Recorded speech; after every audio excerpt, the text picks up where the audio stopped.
Most blockchains die. The ones that survive, though, all share the same self-reinforcing pattern, and here at Crypto Talks we call that the circle of success. Let me set this up from a developer's perspective. Imagine you're founding a project.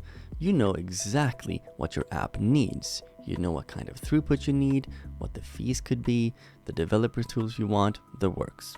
So you start shopping for a home to build on and start comparing blockchains.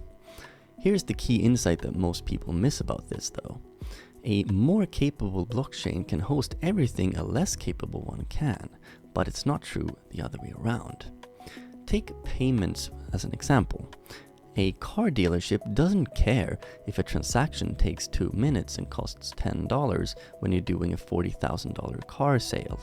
But a grocery store selling a $2 carton of milk, that same fee would kill that business pretty quickly. It's the same tech category, but with completely different needs. So, the more capable chain becomes the default for the widest range of new projects. That's step one. And capable isn't just raw speed or anything like that, it's the whole package. You need developer tools, what coding language it is, the throughput, the scalability, etc. Now, what happens when a capable blockchain starts to attract developers? Well, an ecosystem starts to grow. More dApps, more use cases, more active users. And if you've seen our video on Metcalfe's law from earlier this week, you know exactly why that matters. A network's value scales roughly with the square of its active users. However, most people get this next part wrong. You'll hear critiques like, active addresses are meaningless, half of them are bots, etc. But in Web 2, that actually lands.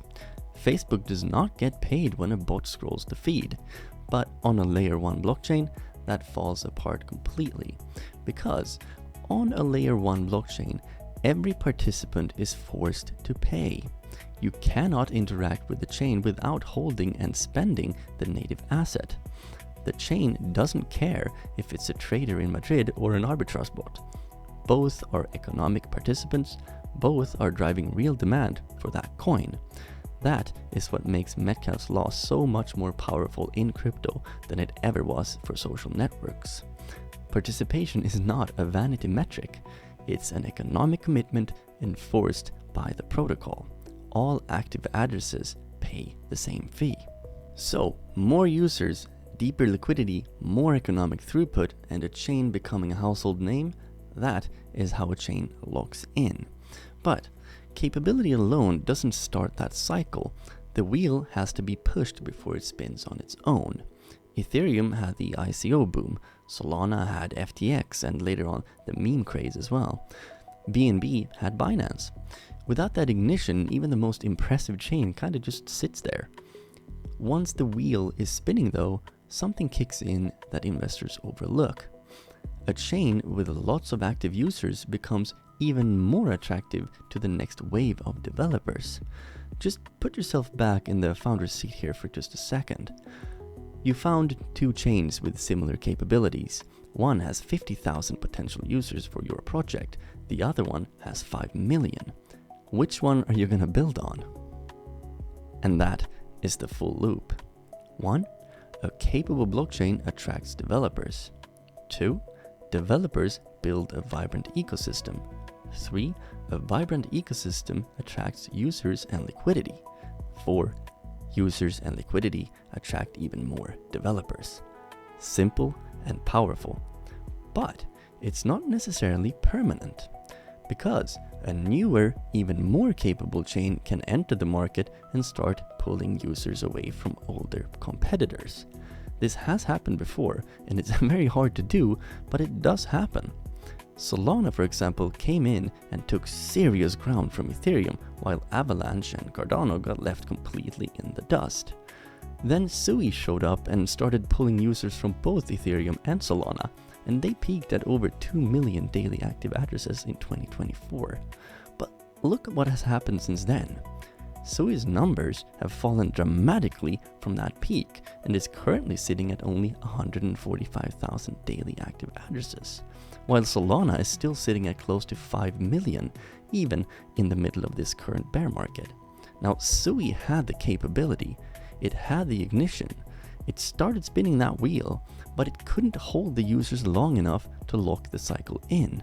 Now, granted, this could potentially be attributed to the fact that Solana has had far more time than Sui to build a strong ecosystem, and maybe Sui does come back eventually, but I think that's probably a topic for another time.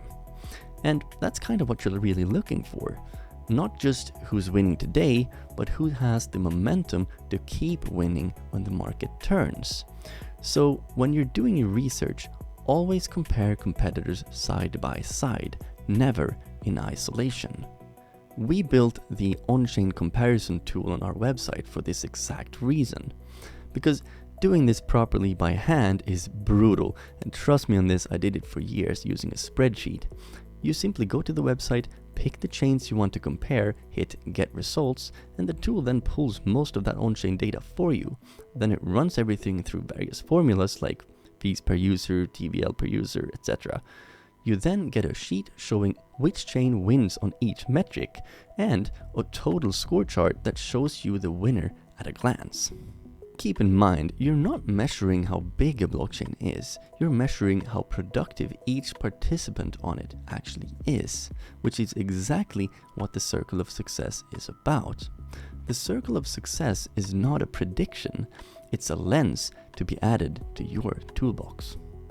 Let us know in the comments which chain is your favorite and why. I would love to see a discussion going with that. So, like, share, and follow if you got something out of this video. And remember, as always, to take care of yourself and take care of each other too. Thank you.